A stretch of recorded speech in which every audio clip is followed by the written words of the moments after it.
Lashes with me! Hi, me! So, eto nga pala yung mga cluster lashes with magnet na ginagamit ko. As you can see, sobrang dami niyang styles.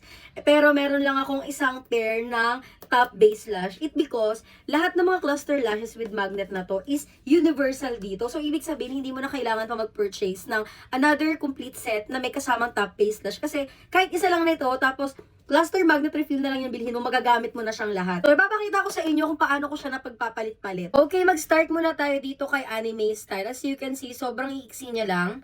Ang size nga pala nito is 8 to 10 mm. So, kung paano siya inilalagay, wala akong kahit anong mascara. Papakita ko lang talaga sa inyo. So, ganyan siya. Tapos, kabit natin.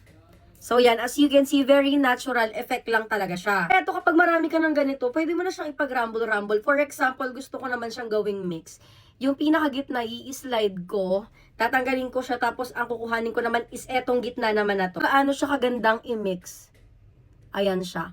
So, for example, magkakaroon na siya ng pinaka-volume sa gitna. Dahil may volume na yung pinaka-gitna, ang gawin naman natin, mas volumean pa natin siya. So, ang gagawin mo, i-slide mo ulit to, tapos papalitan ulit natin siya, ibang style naman. Ito naman yung gagamitin ko si Sassy.